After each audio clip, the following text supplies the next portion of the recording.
religião foi inventada no início da história humana. Na verdade, foi inventada pelo primeiro homem nascido neste mundo, Caim. Ele estabeleceu os princípios básicos para todas as religiões feitas pelo homem desde então, razão humana e mérito pessoal baseado em obras. Quando ele nasceu, sua mãe deu a Caim um nome mostrando que ela esperava que ele fosse o Salvador. Eva foi dos dois seres humanos que viram o mundo formado pelas mãos de Deus antes que o pecado viesse e mudasse tudo. Ela testemunhou o estrago que o pecado causou e ouviu com seus próprios ouvidos que Deus enviaria o Salvador através de um de seus descendentes. Não sabemos quanto tempo se passou até Abel, o irmão mais novo de Caim, nascer, mas naquela época ela estava muito desiludida com o comportamento de Caim, pois o nome que ela deu ao segundo filho, Abel, significa vaidade. Caim cresceu para ser agricultor, enquanto seu irmão mais novo se tornou pastor. Eles ouviram de seus pais como o paraíso foi perdido quando Adão e Eva ouviram as palavras enganosas de Satanás. Talvez seu pai os tenha levado em uma viagem para ver de uma distância segura o temível anjo de guarda na entrada do Éden.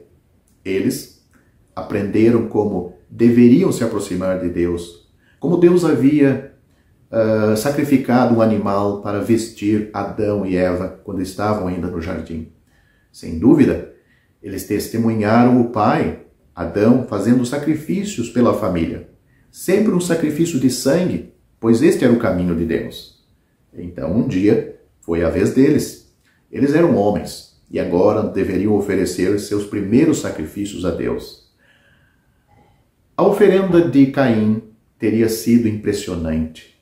Vegetais selecionados, colheitas e lindas flores dispostas para agradar aos olhos.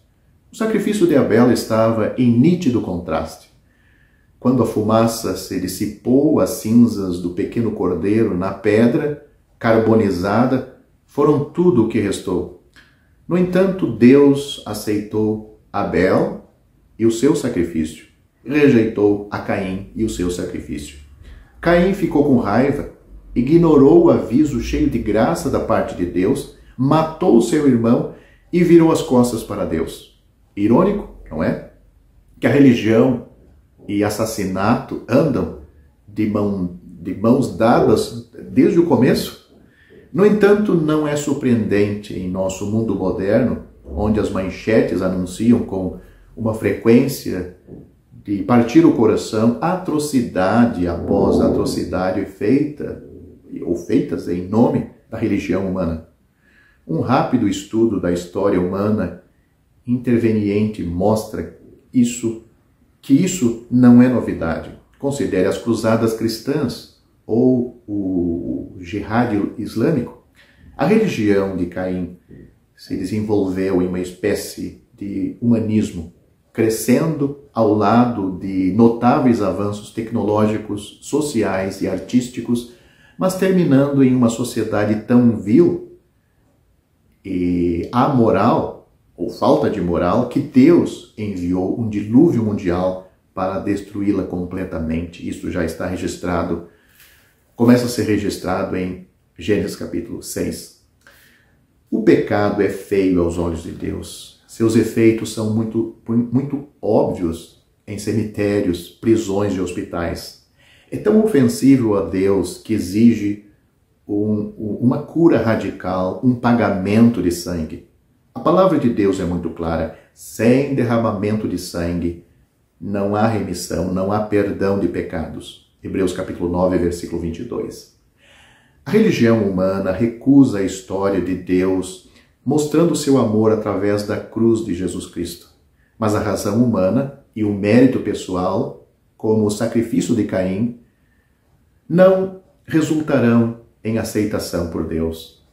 Só podemos chegar a Deus através do Calvário, Foi assim que Abel veio. A palavra de Deus nos adverte claramente contra o caminho de Caim. No livro de Judas, versículo 11. Este caminho de todos os que recusam a dar crédito à palavra de Deus e escolhem a religião humana que negligencia a obra da cruz do Senhor Jesus Cristo. Paulo, escrevendo aos crentes na cidade de Corinto, ele disse: porque a palavra da cruz é loucura para os que perecem, mas para nós que somos salvos é o poder de Deus. Porque está escrito, continua Paulo, destruirei, falando de Deus, destruirei a sabedoria dos sábios e aniquilarei a inteligência dos inteligentes. Onde está o sábio? Onde está o escriba? Onde está o inquiridor deste século? Porventura não tornou Deus louca a sabedoria deste mundo? Visto como na sabedoria de Deus o mundo não conheceu a Deus pela sua sabedoria, aprove a Deus salvar os crentes, ou seja, os que creem, pela loucura da pregação. Porque os judeus pedem sinal, os gregos buscam sabedoria, mas nós pregamos a Cristo crucificado, que é escândalo para os judeus e loucura para os gregos. Mas para os que são chamados, tanto judeus como gregos, lhe pregamos a Cristo, poder de Deus e sabedoria de Deus. Porque a loucura de Deus é mais sábia do que os homens, e a fraqueza de Deus é mais forte do que os homens. Tudo isso está em 1 Coríntios capítulo 1, do versículo 18 a 25. Somente sobre esta base e nenhuma outra é que você pode ser salvo. Se você deve ser salvo, então o passado, ou melhor dizendo, o pesado fardo de seus pecados precisam ser removidos. Se o seu pesado fardo precisa ser removido, a pena pelo pecado precisa ser aplicada em alguém. Se a pena pelo pecado precisa ser aplicada em alguém, então Jesus precisava morrer, pois a pena para o pecado é a morte.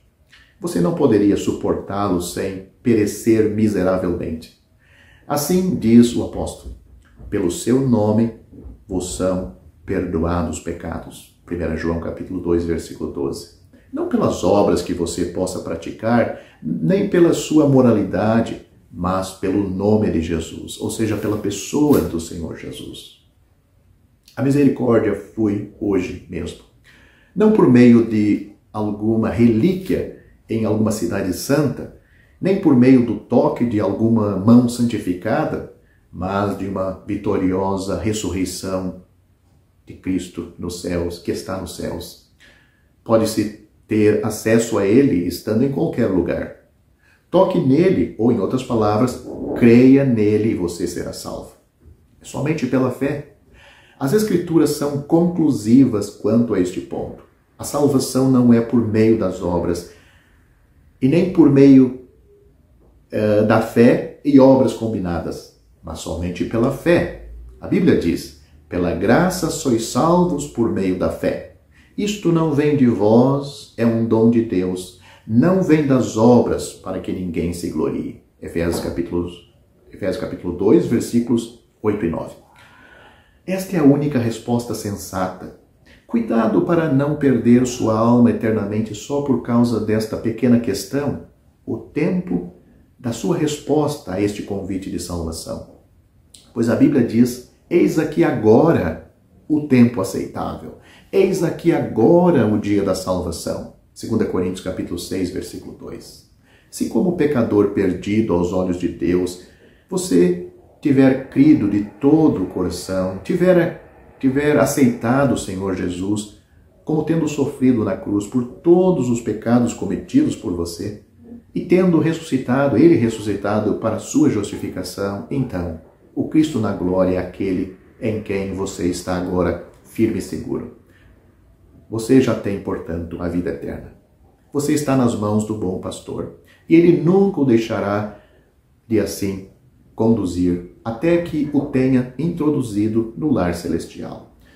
Se assim verdadeiramente creu, você já foi feito membro do corpo de Cristo, a igreja verdadeira, ligado ao seu Senhor pelo Espírito Santo, e agora a caminho do céu.